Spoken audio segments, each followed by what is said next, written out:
Hi, and welcome to another exciting edition of Dream Talks. I am super excited to bring you Dream Talks Family Edition. We've never done a Dream Talk like this before. I have my dear friend with me, Joey Alexander, and her daughter, Chelsea, and they have an amazing story that we want to share with you today. Hi, Joey. Hi, John. Hi, Chelsea. Hi. How you doing? Doing good. How are you guys? Good. We're in three different places, three different locations, so that's why you're hearing the the delay a little bit. But so your mom is with us, Joey. You're with us as part of our spiritual intelligence. You went through the spiritual intelligence mentorship. You've pretty much been with us since we started talking dreams on YouTube, right? Yes. Yep. How did you first hear about us? Funny enough, I was coming back from a fall softball game in Stillwater and was listening to Amanda's Grace, Windows Through the Supernatural, and heard you speaking and was like, wow, that's really interesting. And then really just searched in everything I could find, every interview that you had done, I'd listened to. I was just really pulled to the whole dream thing. And then funny enough, I was listening to, who's that guy that was with Dave? The other guy that's not there anymore. Yeah. He was mentioning that how much time and effort and work was going to be involved with Sim. And I was like, oh, I don't have time to do that.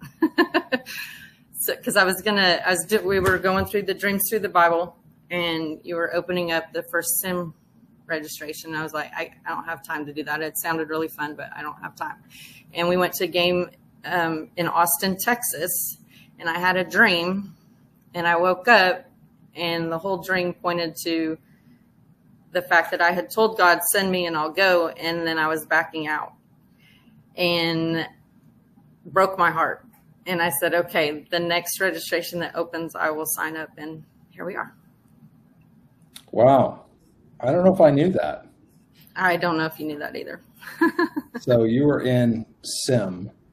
By the way, we include the information for people who want to know what spiritual intelligence mentorship is. Just look it up on the website. It's all there. But so you basically got involved in the spiritual intelligence mentorship because of a dream.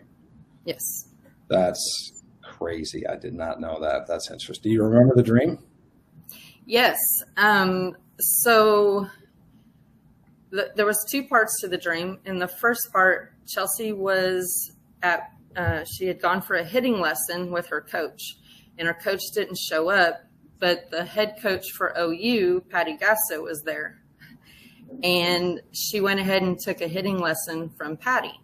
And then it switched scenes, and Chelsea and she was this is really funny. She was in a sim group, like a simulation game. And she had told me that there was she was filling out a questionnaire, and one of the questions was, have you had a baby?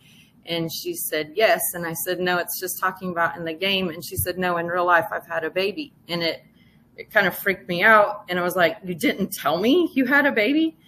And so I'm your mother. How did I not know this? Exactly. So I woke up, and the interpretation came immediately to me. And it was that Chelsea represented me, and I was the father, and I had betrayed him.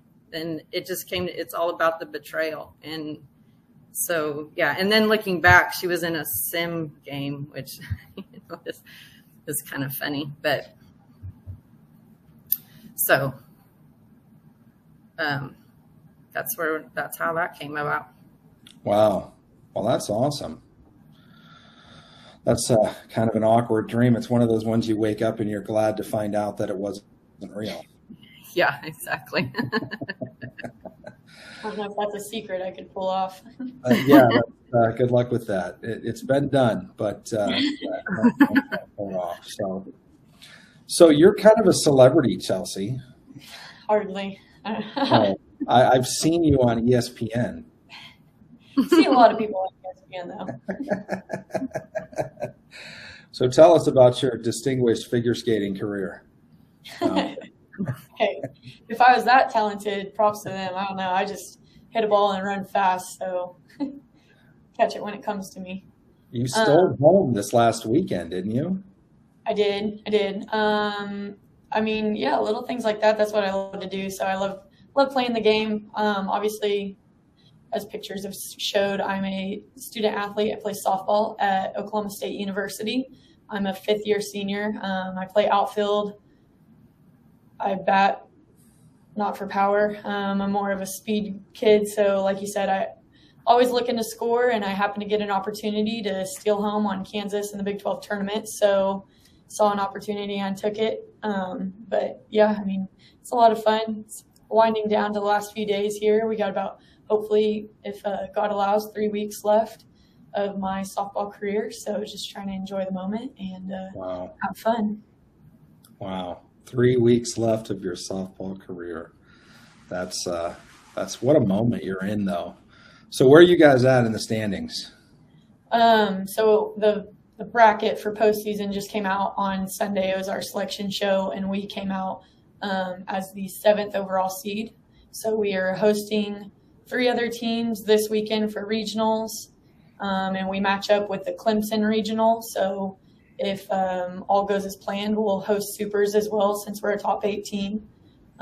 So yeah, our road to a championship never leaves state lines or doesn't cross state lines. So it's pretty cool. So you'll be the home field advantage the whole time, huh? Yeah, just like we like it. So it's a big deal to earn one of those top 8 seeds. Hosting is incredible. And when you have fans like us, you want that home field advantage because our fans, our crowds make all the difference in the way we play. So it's exciting. We're really looking forward to hosting. So. Wow, that's amazing. That's super exciting. So we're going to be cheering for you. Chelsea is number 55, and so let's go Fives, right? Yep. So now it's really interesting. They came down to Waco, and their whole family did. And so I got to meet Chelsea and her husband and her son, and Joey and her husband and her son, and then go to the game and watch Chelsea play and then meet Chelsea afterwards. And I was really kind of taken by how it seemed like when everybody was getting ready, you kind of like had your own routine. Like, tell me about that. Yeah, I don't know. I just get in a different mindset. I kind of stay focused, and I don't really seem to get off track. I don't mess around. It's funny. Everybody thinks I'm really energetic and crazy because they watch me play, and that's how I play. But I'm kind of reserved more than people would think. So I kind of have my routine. I like to do my own thing, kind of stay focused. So basically I just, obviously I do the team thing as we play catch, we stretch together. From there, I kind of set my bag off so I have a corner to myself. Once we get our cleats on, do our lines, take our pregame defense, I get stretched, get my game attire on, my sign cards, stuff like that. And then I take a little jog down to the foul pole line, say a prayer, and just kind of spend some time with God and make sure that I'm staying focused on the bigger picture, reminding myself that I'm playing just a game and to just use my platform to glorify Him in the way I play. And that's usually what my kind of thought process is every time I go to pray before a game, just making sure that I'm keeping my mind focused on the right things. So, and then from there, I just kind of stick to myself and try and help the team the best I can. But yeah, I don't know. I don't have it set, I have to do this before this and this. There's just some check boxes or boxes that I like to check off before a game starts. So. Yeah, well, you walked up to basically the fence, the wall, and you put your hand on the wall and you just take a moment. But it wasn't just like a 10-second prayer. You were there for a couple of minutes. And I was just, some people are just you look at, I come from a little bit from the world of boxing. And so, boxers, they just kind of kneel down in their corner and they do the quick thing and then they're done. But that wasn't your kind of custom. You kind of went out there and spent some alone time, like a good 3-4 minutes, with your hand just up on the wall and your head bowed and just like completely unashamed. But everybody could tell, that you were very likely praying, but definitely in a moment of solitude and silence. And it was interesting to me because it kind of reminded me a little bit of like the Tim Tebow take a knee thing, but it was longer than that. It was definitely a display of faith, but it was clear that it wasn't meant to be showy at all. It was just kind of like, how do I get away from it, for just a few minutes to spend some time before I go out and give my best on the field. And I just thought it was really awesome to see that. Yeah, thank you. I kind of forget that other people see it, honestly. So like Mom's taken some pictures and posted them, which I don't mind at all, but I forget that there's a second angle to it. And I never think about like what other people are seeing when they see that. And so if my actions are presenting myself in a way that as a child of God, and, I've never been like a super vocal, outspoken kind of leader in any sort. I like to talk and kind of encourage my team, but that's about as loud as I get. And so I'm more of like a lead by action. And I just pray that my actions are making God happy. And so it's awesome to be reminded that other people see that and the way that their perspective on it, because when I walk up to that fence, I try and like, it just feels like really, I don't want to say alone because I feel like I'm with God, but I kind of forget that other people are there. And so I'm really just trying to focus my brain. Sometimes it takes me 3 or 4 minutes to get my head to stop like going so crazy. And then sometimes like the noises, like when we're in Oklahoma City, I was going to say the tournament, but in Oklahoma City, like the speakers, the fans, like everything's really loud. So sometimes it just takes me that time to connect with God. And I just really try and like get my brain to hone in and really kind of clear everything else out and focus myself in my mind on, what's ahead of me and how I can stay centered in God and my faith throughout the game. Wow. Have you ever had a dream about a game?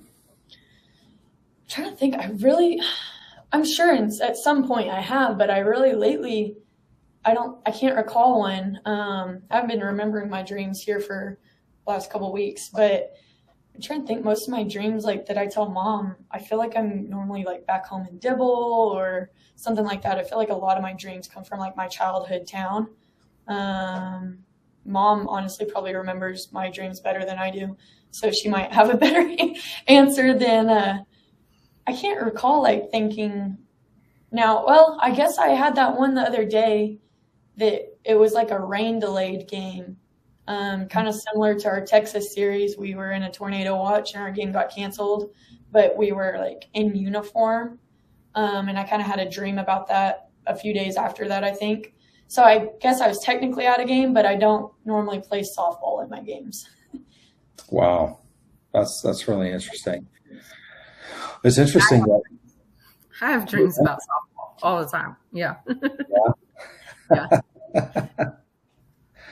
Well, there's one of the things that really caught my attention too is, Joey, you were telling me about a situation where Chelsea had a dream. She came to you and talked to you about it. And then there was something that happened after the dream that kind of manifested that was pretty significant. Mm-hmm. Can you tell us that story? You want to tell the dream, Chelsea, or? Yeah, I can. Like I said, you probably remember it better than I do, but I got some notes glad I wrote it down. So I'd had this dream and I woke up the next morning, actually remembered a lot of it. I felt like I remembered a lot of the details, and I knew Mom had been kind of working on dream interpreting and stuff like that. So I was like, well, let's try her out and see what she has to say. So basically my dream was, it seemed like the whole state of Oklahoma, or like a lot of people in my area, wherever I was, I was actually back at like my childhood home in Dibble, Oklahoma. So I said the whole state, but I don't know if it was just a lot of people and around me, like tons. I don't know if it was a town or what, but it seemed like they were on a manhunt. They were looking for somebody, and I don't remember who it was or why like he was being hunted or being searched for. But like I said, I was back at my childhood home in Dibble, and it was like everybody got word that this guy was close to our house. So they were coming onto our property. We had like 40 acres growing up. And they were like pitching tents, parking trucks, like bar barn. It's like everybody was at our property. And so our house there, I remember our house didn't have a lot of stuff in it. Like we lived there, but it was our home. It's just the same as I remember it, just empty. There was just like random things in there. So I remember like searching through the house, looking for something. I'm trying to think. The pasture didn't have like our fence lines like it did when we were growing up. It was just kind of like open land. And so I remember like I went through, I was like riding. I don't remember if I was riding a horse at first or not, but I was like running through looking for this person too. And I couldn't find him. And so I came back to the house, and I remember like asking people like, hey, can I go with you to search? Like, I can't find him on my own. Like, can I go with you? They're like, oh, well, you need this. So I'd go look for this, and I would go ask somebody else like, okay, I have this. Can I come with you? And it was like every time they just kind of kept like, oh, you don't have this, or you need to be this, or no, or whatever. And so I remember going through the house, and something I was looking for, I was looking for something that I could throw like to the guy. That's what I don't remember if it was a bad thing for this guy. Like if he was running, I was trying to like help him and like find him. And I was looking for something that I could throw to him and hold on to at the same time and kind of pull him to me. And so like I said, there was random things in the house. I remember opening a closet, and there was like an orange fishing pole. And so I grabbed that. That was like the only thing I could find that would make sense. And I just went out and I hopped on a horse, and I remember like galloping through the pasture. And so then trying to think, go through my notes, make sure I'm staying on track. Yeah, like everybody was kind of turning me down. So I just decided to go on my own. And before I left, Dad had told me I needed my gun for some reason. I don't remember using it. I don't remember finding the guy either. I just went out, and I remember like going like through the pasture, loping on this horse. And that's pretty much, I kind of like ran into some old friends at some point, and they kind of were like, oh, you think you're really cool, huh? And I just kind of like laughed it off as a joke. I felt like they were kidding, and just kind of kept going. And then I woke up. So kind of all over the place, but that's kind of what it was. Wow. That's a pretty intense dream. I remember feeling like very, I don't know the right word, like kind of hopeful, but like kind of exhausted at the same time when I woke up. Like I remember feeling like feelings after I had woken up. The next morning, it wasn't like I just woke up and was like, oh, that was a weird dream. And I remember like feeling things when I woke up. So I was like, well, if I remember that much of it and it kind of hit me hard enough, I was like, let's see what Mom has to say about it. Wow. All right. So you called Mom. Yeah. So I called her, and she was like, write it down. So I kind of wrote what I just told you, wrote that all down, sent to her in a text. And I don't know, did it take you like a day? Or I don't remember how long it took you. It didn't take super long. No, I read it, and I was like, wow, there's a lot there. It's going to take me a while. She's like, I bet you tell all the people that. So I remember I was cleaning the house and just thinking about all of it and asking God to show me what it meant. And I want to say it was only like an hour later. The first thing I heard was she would be a fishers of men. She was using a fishing pole to literally throw to a man, and it was orange. So being back at our house in Dibble, I told her I felt like it was a ministry of some sort that she had wanted to do for a very long time since she was a little kid, something that has affected her for a very long time, which Special Olympics is something that has been near and dear to our whole family's heart for the last 13 years now, for sure. But even before that, really.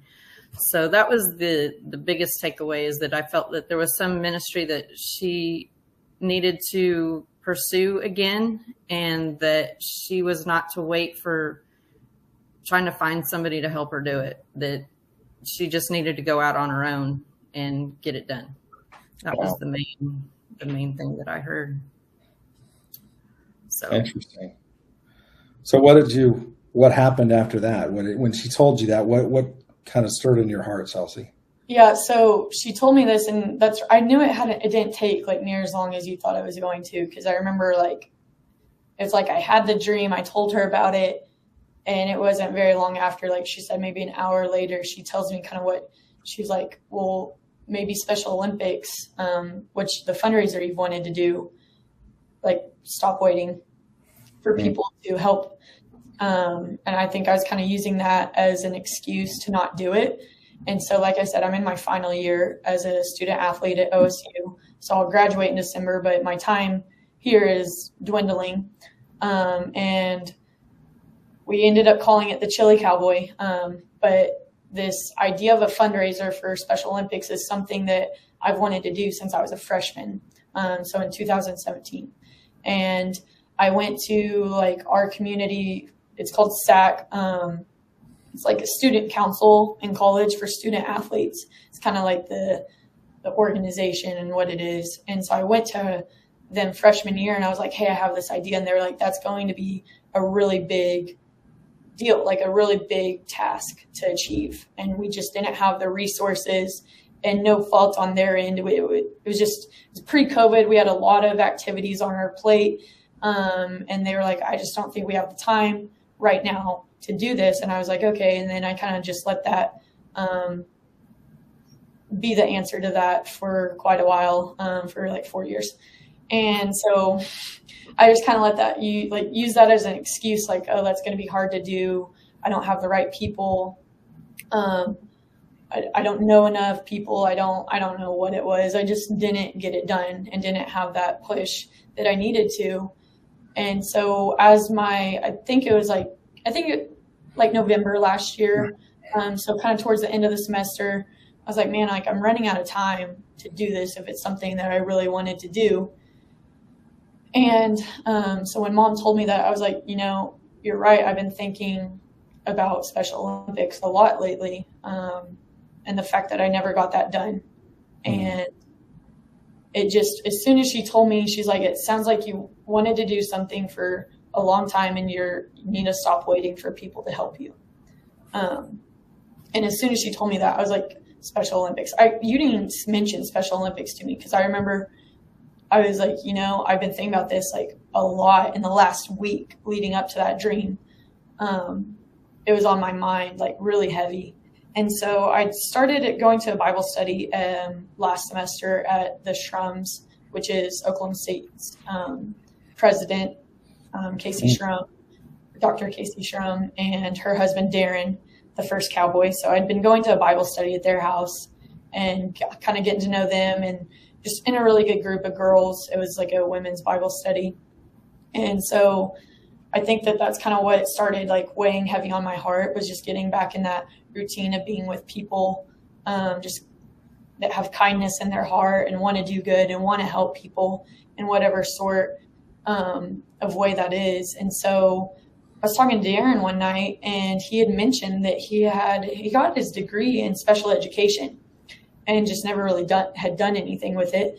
I think he went into sales after college, and just the way that life took him, he didn't really use it, but he interacted with people with disabilities throughout his life and kind of shared that passion with me.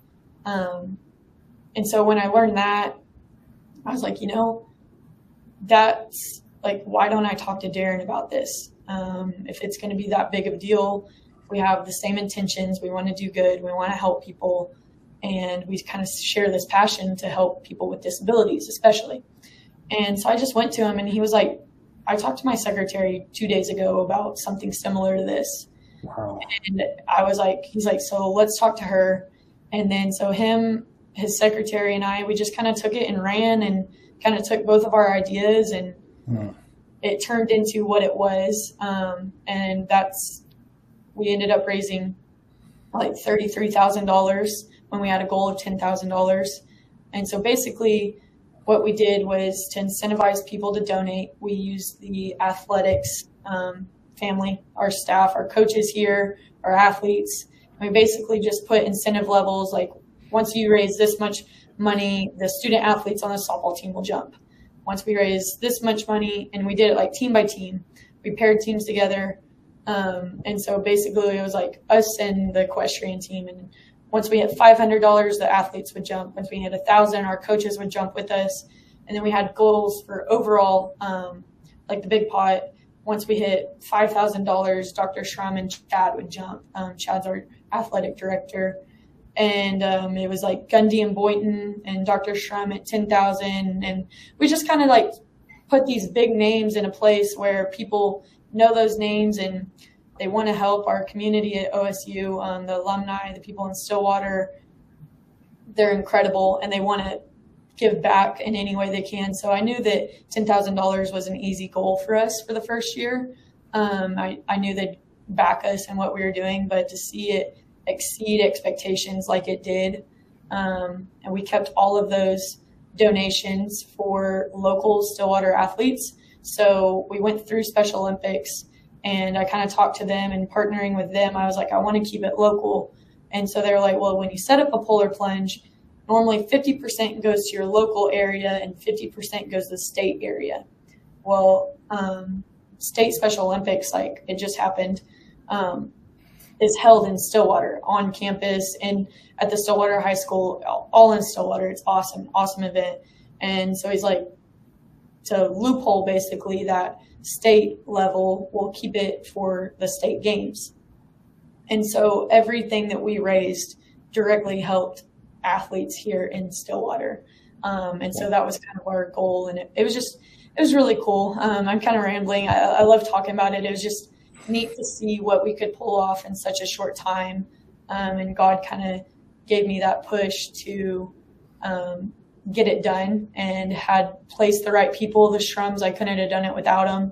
There's a lot of people that helped me accomplish this. It definitely was not just me, but the Shrums, Darren especially, like it was just a really cool deal to have them support me in this and see what we could accomplish together and how much good we could do. So it's really exciting to see. So tell me what this picture is here. So we raised, like I said, around 33, I think, what is it? 33,454 was the final total of what we raised this year in the inaugural year of the fundraiser. And so at the opening ceremonies for State Special Olympics, like I said, it's hosted in Stillwater. So that picture is in Gallagher Arena on OSU's campus. And we were able to give a check presentation to Special Olympics. So they got us a big check, which is my first time presenting a big check. And the Shrums and I presented that to Special Olympics, some of their board members at opening ceremonies, I think last week. So that was really exciting. I honestly was a little, afterwards, I was like, man, was that the right thing to do? Because I never do anything with intention of wanting to show off and be flashy and present big checks. But I think for the people to see where their money was going and what it was doing, and to continue to promote this event and help it grow in the coming years, it was the right thing to do, just to show people what we were doing. So I felt a little bit awkward about it, just because I don't really like being in the spotlight, but it was still a really cool, it was a cool night to be a part of. So it was awesome. It made the newspaper too, didn't it? I honestly don't know. Mom might know the answer to that. I try not to keep up with all that stuff, especially like with that and softball. Like half the time I can't keep up with everything that's going out. So I just kind of, when people tell me, they tell me, and like, oh, that's cool. So you followed your dream and you went from baller to big check writer, huh? Yeah, exactly. Yeah, our athletic director, Chad, was up there on the stage with us too. I was like, man, I just presented my first big check. And he was like, first of many, I'm sure. So First of many. Yeah. Wow, that's so cool. We live in a world with much confusion, propaganda, and outright lies. It's hard to know what's real, what's false, and what's really going on. Do you have even one source that you can trust? And I mean really trust. Can you imagine leading a state or an army or a nation in this environment? What if you heard from God every day about your life, your purpose, and your future, and you understood with clarity what to do? Imagine hearing so clearly that He even trusted you with intelligence to advise leaders desperate for answers. Hi, I'm John Redenbow, and I have the honor of leading the Spiritual Intelligence Mentorship, an in-depth program where a team of people work with you in a highly structured atmosphere to teach you how to decode the encrypted language of God through dreams. If you're up for the challenge, I invite you to apply today. Register at spiritualintel.com. That's so cool. Now, I know a little bit more about your family than most people do. And both of you have mentioned that for 13 years, Special Olympics has been on your heart. But why don't you tell us why? Do you want to answer? Yeah. My youngest son has Down syndrome, Caden, and he was born 13 years ago. He was our never say never baby.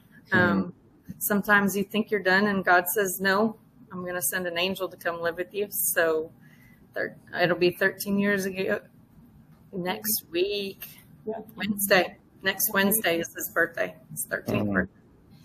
Entering the teenager years. Yes, he is.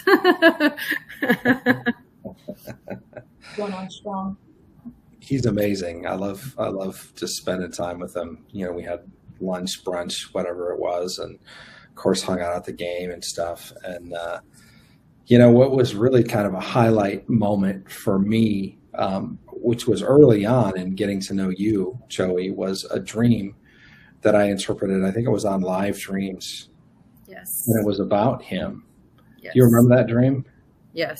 That's a dream that's etched in my mind. I can get rid of that if I wanted to. So Caden and my mom and I were in this place. And I was really excited because Caden had gotten to meet some prominent political figure earlier in the day. I don't know that I ever knew who it was, but we were really excited about it. And President Trump was coming to the convention center, wherever it was that we were, to give a speech. So we were looking at we weren't going to be able to go because we didn't have tickets, but we were looking at a map on the wall and realized that we were already past security. So we could basically just go in to sit down and watch. So we did. So we sit down to watch, and we're sitting on the stairs because we don't have tickets. And some person starts to pass out eggs, and there's a small delay before President Trump comes out. Well, he finally gets there, and people start throwing eggs at him. And I was like, that's not right, people. And then they start playing the national anthem, and I stand up and sing, and nobody's singing with me. I sing the whole thing in the dream. It's crazy. But nobody's singing with me. There's a few people that clap, but it gets real quiet and everybody stops throwing the eggs. So there was at least that was good. And then President Trump was going to pick one person in the audience to get to meet him. And he comes up to our level and he picks Caden. So Caden goes to stand by him. And Caden has this thing where he takes his hand and he runs it down the side of your cheek and he puts his hand underneath your chin and he says, the heart. And so he did that to President Trump, and he kissed him on the cheek, and Trump just loses it. And he just breaks down crying. And every time Caden kisses him, President Trump says, "This is the one, this is the one, this is the one." He does it 3 times. And then I wake up. Yeah, it's an incredible dream. Yeah, wow, it brings me to tears just to hear it again. The thing that I was so taken, and I love how this whole story kind of blends together, because it starts with the mom who just really wants to press into God and learn more about dream interpretation, and ends up part of, the mentorship program. And then, Chelsea with her dream, and, a long awaited dream, even as a freshman, to do a fundraiser for the Special Olympics. And then because of a dream, is kind of given the kick, the push out of the nest kind of thing, like, hey, go do it. And so she just takes it on and does it. But it wraps around back to Keaton. And I think it was one of the very first times I had ever met you. Because I remember the first time, was that the first dream I interpreted for you? Yes. Yeah. And I was just it surprised me. Sometimes when you're interpreting a dream, God will give you something that you're just like, wow, man, that didn't come from me. And I remember that really the crux of that interpretation was, and I said, I can't even imagine what it's like to have a special needs son or daughter, because, I have kids, but I don't have a special needs kid. And so I said, but by friends and people that I know, a lot of times it probably feels like it's just, let's just get through the day. Like it's just survival. It's just, let's get them fed and changed and, put to bed and, bath time and all of that. And without any major big blow ups or any big emotional outbursts, or, let's go out to dinner and make it through the restaurant without causing a scene or whatever, depending on, what the condition of the child. But I was taken aback by this dream, and I really felt that, do we have the faith to believe that our child could have a destiny on the national stage? Like he could literally shift an audience, and not just the audience in the room, but every, Trump event is obviously, it's all over the media, it's live streamed. And so to have an event that's so explosive, where people are literally throwing eggs at this guy. He's definitely been a polarizing figure in politics. Some people absolutely love him. Some people absolutely hate him. But to have just this pure-hearted, tender, son that would just reach up and just see him for who he is, and just, man, I just like the guy. In fact, I don't like the guy. I love him as a human being, and to stroke the side of his face and to give him a kiss on the cheek. And like just the restoration of humanity in the midst of a divisive and polarized culture that we live in this country. And I was just, and one part of the interpretation was that there is a literal component to this, that there's going to be a moment that he's going to have. And it may be with Trump, and it may be, but with a political leader, it could be the president of the United States, where because of the actions that he takes, and it's not a profound speech, and it's not a big grandiose gesture like some people would do, it's just simply the act of love expressed, that it would wreck people. Like it's almost like that moment where Jesus says, he was without sin, throw the first stone. Like everybody drops their eggs. Everybody is just, taken aback by the treatment of your son to, the figure of President Trump in this dream. And I think I challenged you to begin to believe for a national level, even political destiny on the life of Caden, right? Mm-hmm. Yeah. And so I just love how your family has such a heart for him. And I love what you did, Chelsea. Does Caden play in the Special Olympics, or? No. Funny enough, he doesn't. Everybody asks me, I'm like, and they're like, does your brother compete? I'm like, actually, no. But he shows mini Herefords, and he has his own things that he likes to do. So he initiated that that support for Special Olympics. Like, I think he was my motivation to be involved, volunteer with my dad. We've done polar plunges, super plunges, and everything before. I did a fundraiser in high school that's kind of like the same deal for our high school's Special Olympics group. And like Caden's the reason I do all of that. But he's motivated me to provide opportunities and help other kids find their passions and grow in other ways and that they enjoy. So it's because of him, but it's not necessarily for him because he doesn't compete in Special Olympics. So, yeah. Wow. In my mind, that just makes it all the more special and selfless. Like, I mean, obviously, if your son or your brother is, an athlete, then yeah, let's do the fundraiser and let's, do this and that. But it's so cool that what you're really doing is you're championing other families in a similar situation, but not your own, because Caden's into other things and these other interests. And so he's doing his thing. But your expression as, man, I'm such an athlete. I love athletics and I understand, being part of a special needs family. And I just really want to champion people. That's kind of like your expression, but with a special needs bend to it. And so I just think that is really cool. That's amazing, Chelsea. I love what you did. I love that you took the risk that you did it, especially, not that it's ever too late, but like you said, you're at the very end of your collegiate career. Like you had a dream of doing this. You started to do this when you were a freshman and it just wasn't the right time and all that.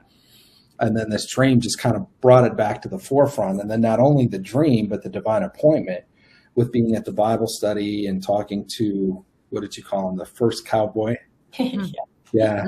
And sharing your hearts together and what favor you had, with the president of the university and her husband, and to be able to put that on together and far exceed expectations of what you even thought you could do in your first year.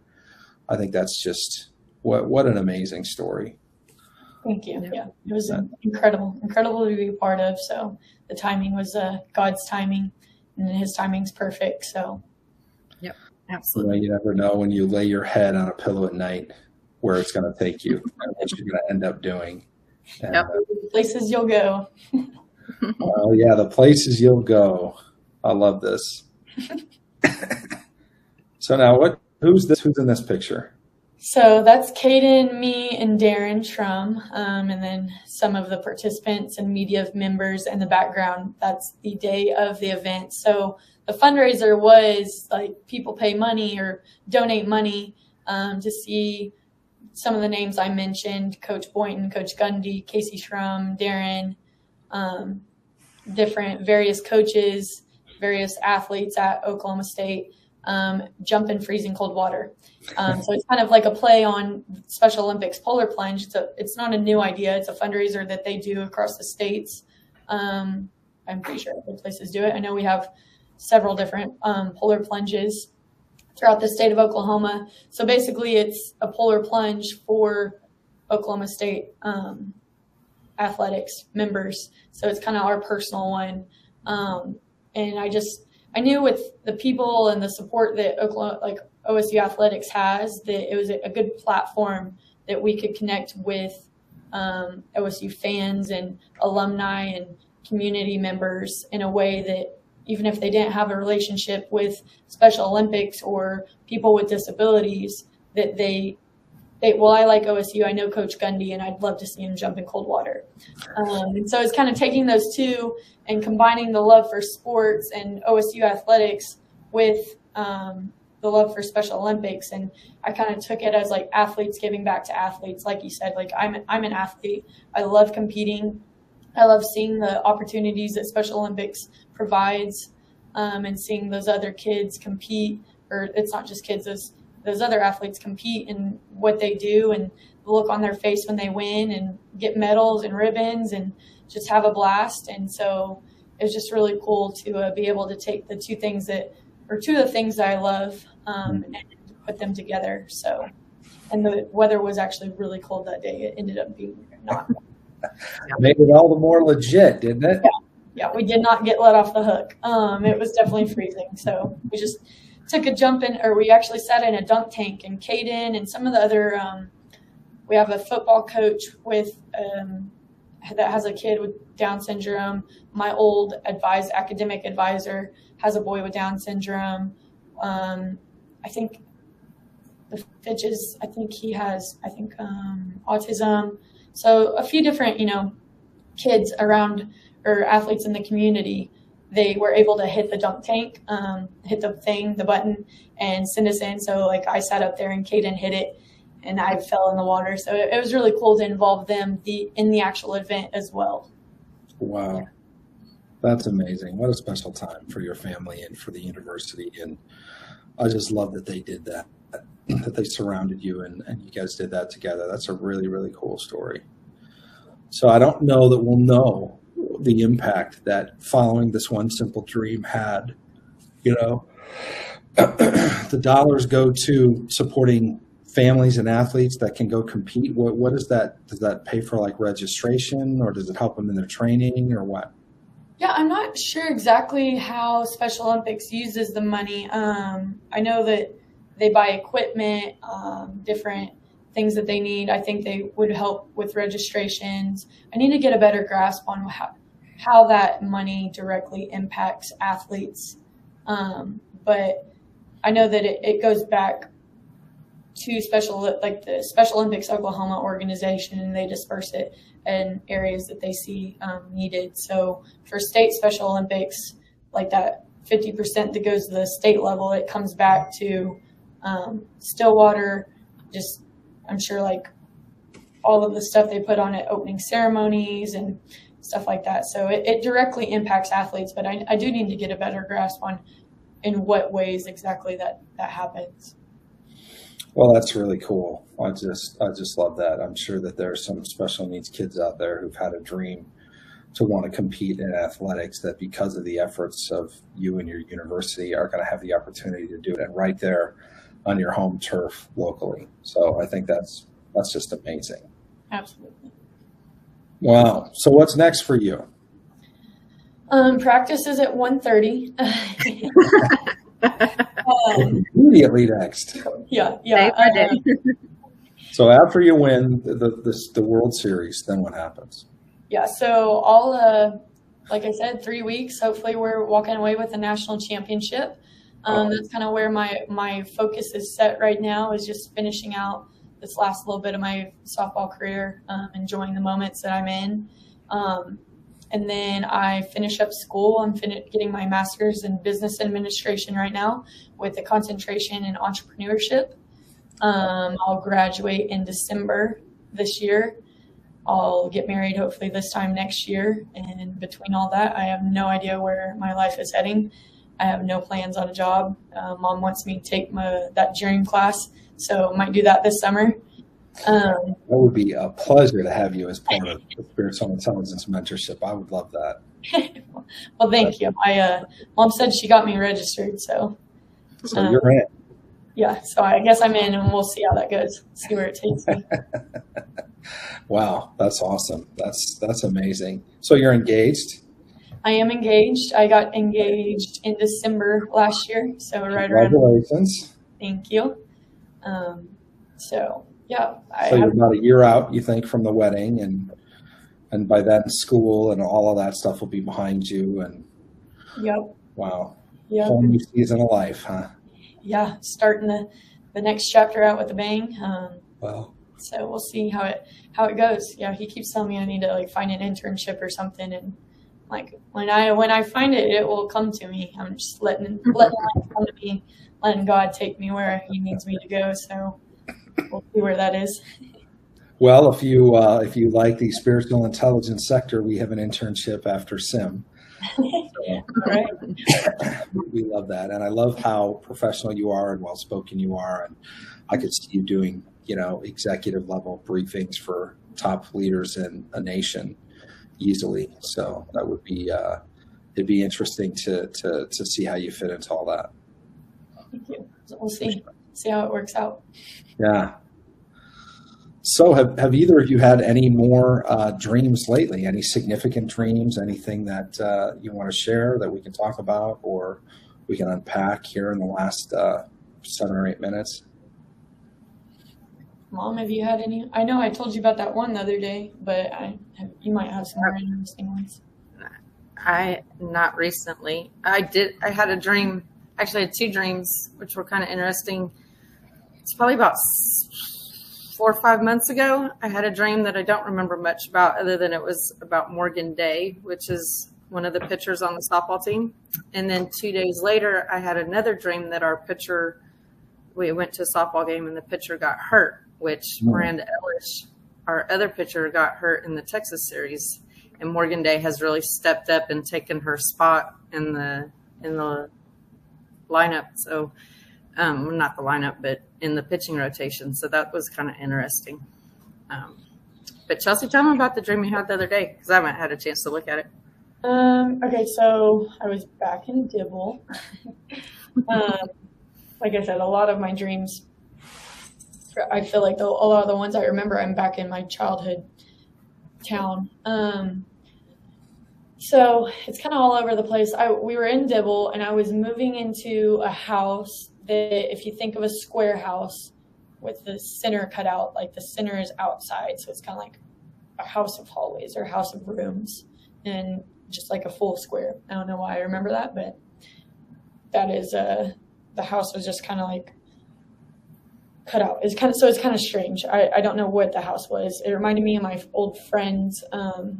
One of my best friends growing up, her church was kind of like that, and it kind of made me reminded me of that. But so a girlfriend and I were moving in together. I don't remember who she was. I don't really remember a face, but the house was white. It was older, and we were moving in. I don't know why I was moving back to Dibble, but we were kind of moving in, getting unpacked, organizing stuff. It was raining, and because of the rain, we noticed like a leak by one of the doors, and so we were like scrambling to get that taken care of. And it was just kind of really funny, and we're just laughing and kind of enjoying ourselves, even though this leak, the water was like rushing into our house. So I don't know how, and must have been like torrential downpour.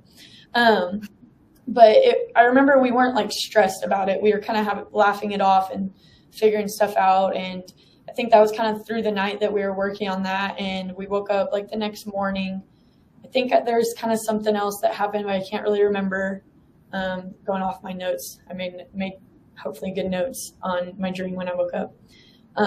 But I remember something happened throughout that night before the next morning. And when I was thinking about that, like when I woke up and the next day, I don't remember what happened, but when I would think of it, it would make my heart beat faster. Like I woke up the next morning and I'm thinking of my dream. And as I was like writing it out, like my heart would kind of race at that time. But I really don't remember anything that happened from us fixing the leak. Something kind of happened that night. I have no idea what. And then it was the next morning when in my dream that I started remembering stuff. So I went to meet Mom and Dad at their house, and their house was located, I was in like a small town, like our small town had like the gas station and the post office, and it was like right across the street from the post office. And it kind of had the same vibe as the post office, but I don't really remember what the house looked like. But I remember that what area we were in. So something kind of happened at the house. I can't remember what.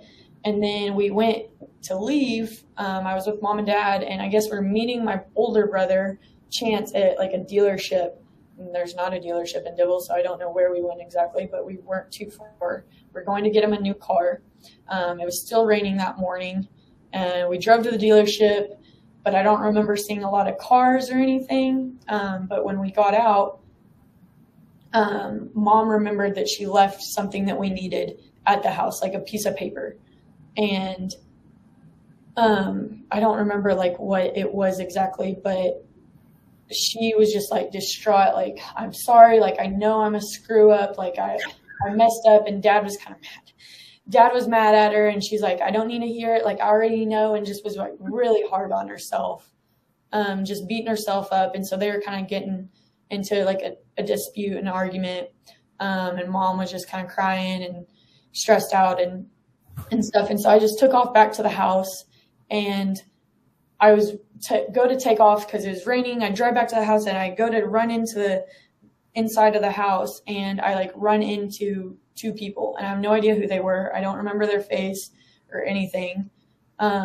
But I went to go past them, and they just like handed me an envelope. And I don't remember like anything, but the envelope was like really well sealed. Like it wasn't just a piece of paper. It was like sealed well.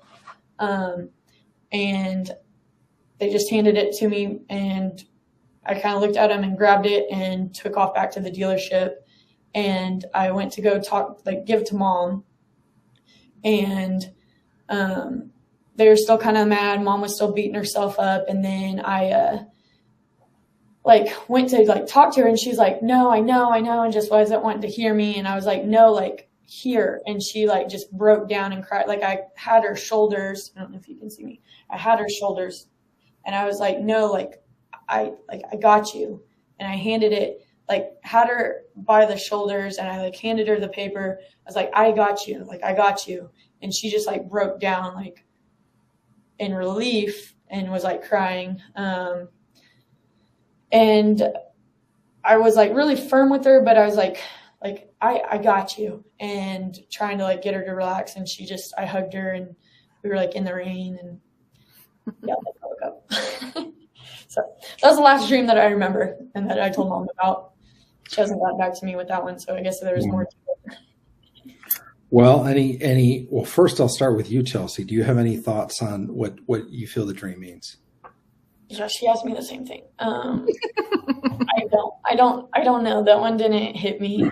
I woke up and I was like, I feel strong emotions. I don't know what emotion about it. I feel like there was a lot of emotions there, but I don't know how to translate it. All right. What about you, Joey? What are your impressions? Yeah, I haven't looked at it really close yet, other than I know that she's got my back. Well, there's a whole lot there. There's a lot there for your family that I think is really interesting. It's in your family home. It's like the home that you grew up in, right? No, it was in my town, my hometown, but the actual house I grew up in, the last dream that we talked about was my actual childhood home, and this one wasn't, but it was familiar enough that I knew it was my childhood town. Okay. So a little. So what was the next home that you ever lived in? Say that again. It wasn't a home that you've ever lived in. No. I don't remember either of the houses. No. And you said that it was like a house of passageways, right? Yeah, the first house that I was moving into was just a square. It was in the middle there was glass walls, so you could see across, and the outside was the inside of the house was outside. Does that make sense? Yeah. Kind of courtyard in the middle of it. Yeah, like a courtyard kind of thing. But I mean, it wasn't like a Pentagon. Yeah. Yeah. Like a ring with a courtyard in the middle and Yeah. a lot of glass. And yeah, that's really interesting. So a lot of passageways means just like a lot of transition. It's literally a place of transition, a place of opportunity. Typically passageways have a lot of doors too. So rooms that you could go in, you can choose your path, which way do you want to go down. And the courtyard is the idea of community, just being in that place. And you probably, when you think of Dibble, you probably think of community and family and, just because your memories there and your family that's there and growing up and all that. So was it in that house that the floods came in, or was that the next one? Yeah, no, that was that house that we were trying to work on a leak, and there was a lot of water rushing in. Yeah. It was funny for some reason. Yeah, I just went through that. Yeah, the idea of flooding in a house can be very stressful, but it also can mean that it's time to move. It's interesting how water, biblically, like when the brook of Jerephoth dried up for the prophet, I think it was Elijah, right? He had to move. But also, obviously, Noah had to move when the floods came. So the idea of an abundance of water, a lack of water definitely can mean it's time to transition to a different location. And so from a place of transition to another place, what happened after the floods came? That's the part that I don't quite remember. I remember we were like trying to like put towels and stop the leak, and that's when we were like laughing and kind of joking. Mm-hmm. And I remember that like something happened, but I don't remember anything from that. The next part of my dream that I do remember is the next morning, and going to meet my parents at their house that they were in. But between there, when I would think of that time, like as I'm recalling my dream the next morning and talking to mom about it, my heart would start to beat like physically, like when I'm awake, like my heart would start to beat kind of faster. I think I woke up and typed this dream in my notes in the middle of the night. And wow. I remember, like, I don't remember what happened, but I remember like I put in parentheses, something happened here. I don't remember what, but my heartbeat, as I would think about it, my heartbeat would race. But I don't remember any part of that. I just know that like I would get kind of anxious when I thought about it. That's interesting. Well, and then the next thing, you're traveling. So you're moving and you're going to meet your mom and dad, and you're going to go to the dealership to buy your older brother a car, but there's not really a dealership in that town. So we know that that's figurative. Obviously, the idea of a new car represents the idea of a vehicle to destiny, or could be a career, could be a ministry. It's something that's literally going to move your brother forward, something that he's going to use as a vehicle to get him where he's going in life. And so the idea that he's going to buy a new one usually means that you're going to trade up. Could be a promotion at work, could be a whole new career path, potentially. But now your mom forgot this piece of paper. Was it a piece of paper that you guys needed to buy the car? I guess so. We never went into the actual dealership and talked to anybody, but in the sense like of, she got so upset that she didn't have it, and we never we kind of stayed around the car. I think we got out of the car and they were kind of arguing, but I remember like mom's feelings of like, I know I messed up. I don't have it. We needed it I don't know what we needed it for exactly, but we should have had it and we didn't, kind of thing. It was a critical piece of information, whatever it was. Yeah. And so you end up back at the house, and you go into the house and you find this envelope, and you feel that the envelope was what your mom was looking for. Right. But the envelope was what my mom was looking for, like what she forgot, but I didn't go into the house. When I went back to the house, there was like, I want to say 2 people, for sure a man. Oh yeah, somebody handed it to you. And he just stopped. I was like running from the car to the house, and he stopped me from running inside and just like handed it to me. Mm-hmm. And I just kind of looked at him and took it and ran back. And I kind of remember feeling like, okay. And I just like took it and ran back. Like I instantly knew that's what she needed, but I thought it was weird that like, cause I always kind of remember like thinking, I don't know what it looks like. I don't know what it is. I don't know how I'm going to find it, but I needed to find it for mom. Mm-hmm. And there was somebody there handing it to me.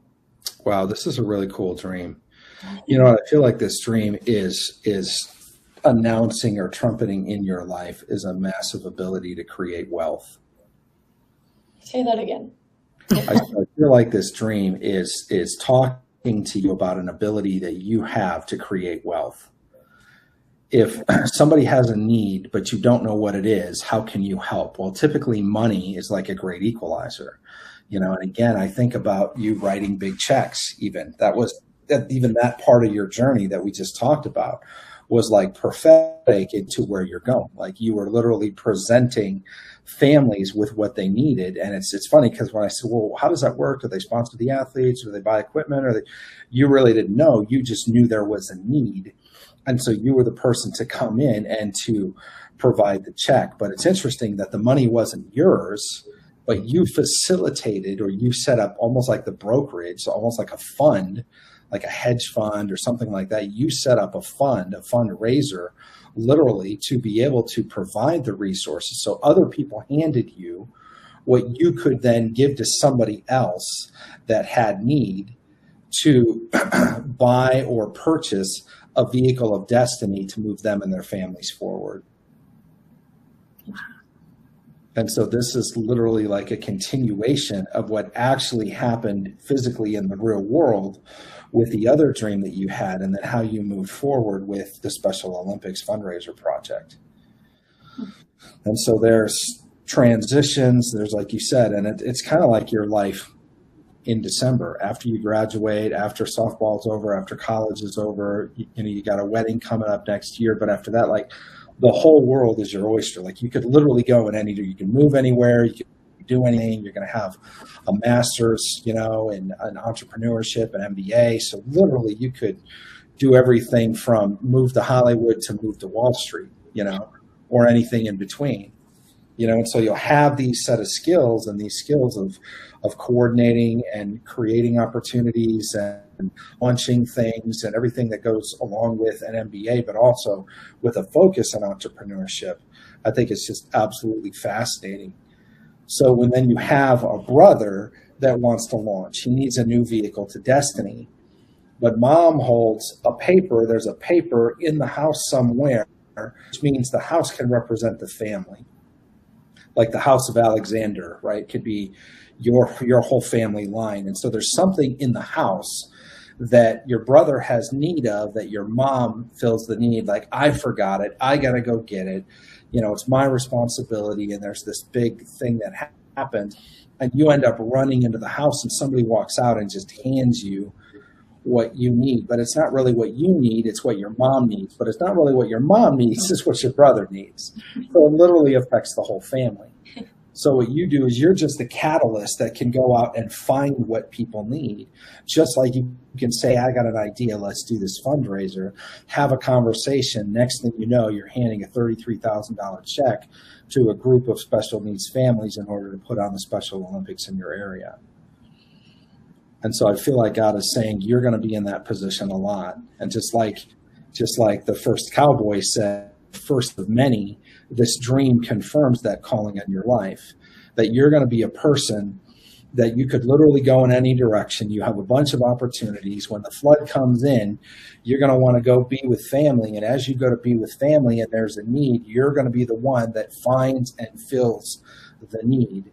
And also, I hear the term love covers, just like you said, I got you, Mom. I got your back. I know you felt bad that you didn't have this. And you ran in. You didn't even have to go into the house. You just had to make the approach, and somebody walks out and hands you what you need. Just like when you stepped out for the Special Olympics fundraiser, people started handing money, and it far exceeded your expectations. Right. And so then the money that you give blesses that whole family. It meets the needs of the people, just like the needs of your brother is going to be met, but it blesses the whole family because now Mom is, she's fine because we have this paper, we have what we had need of to take care of the son. And, all of these things are, it's the whole idea of family and community.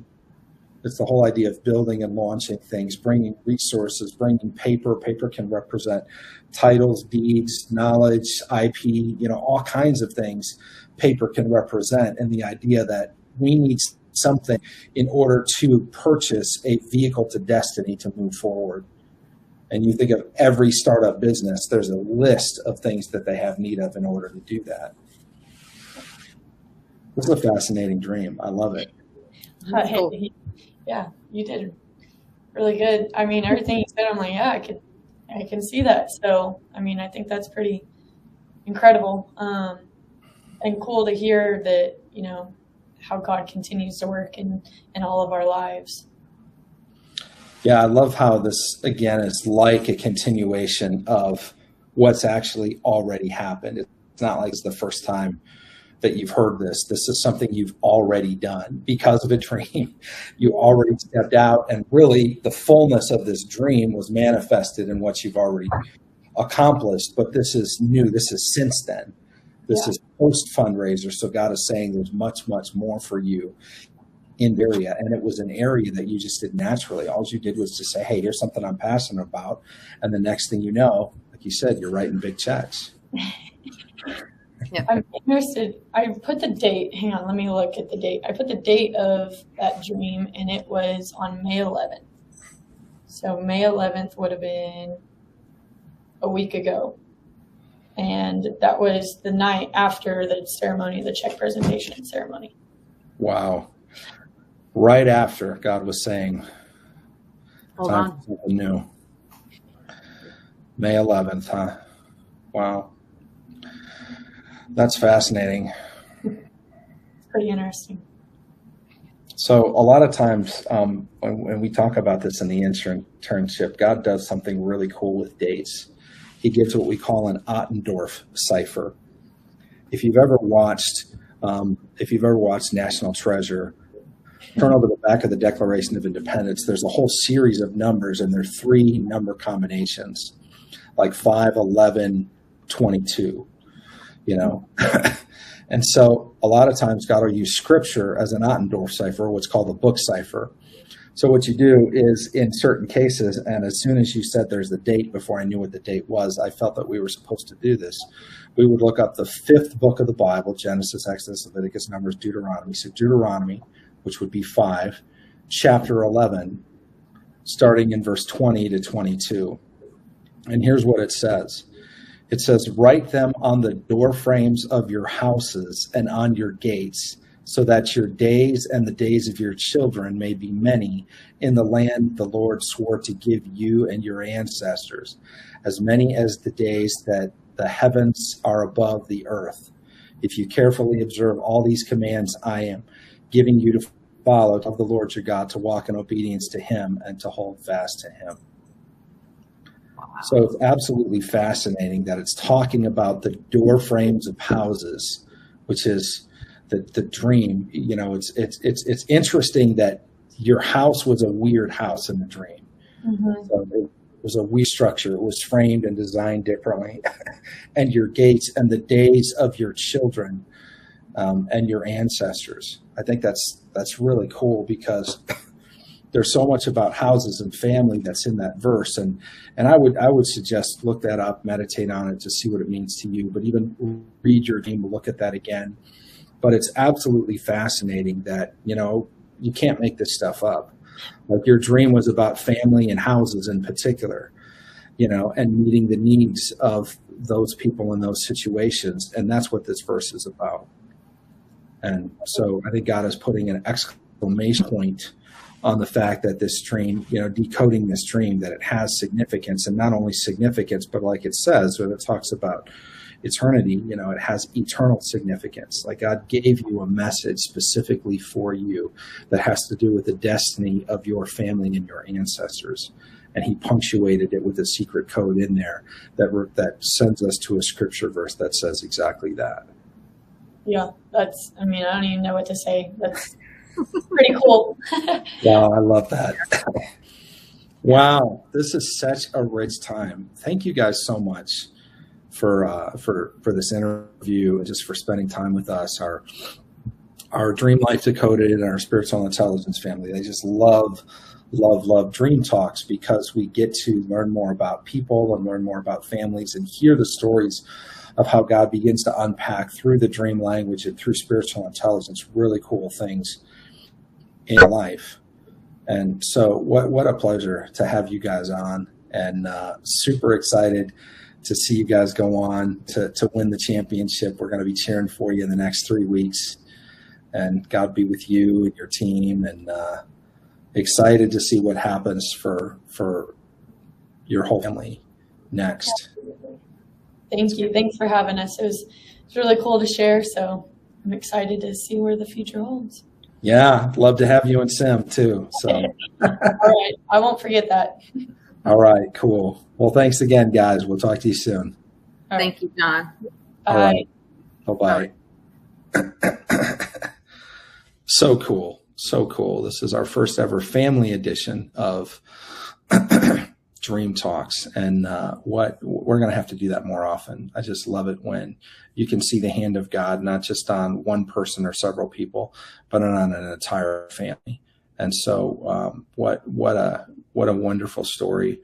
What a great opportunity. If you don't talk to your kids about their dreams, you should. I don't care what their ages are. And if you have young ones, begin to talk to them early. Ask them what their dreams are. Begin to unpack their dreams and even your dreams with them, and watch the hand of God move in the life of your family. Thanks again for joining us on Dream Talks, and we'll see you next time.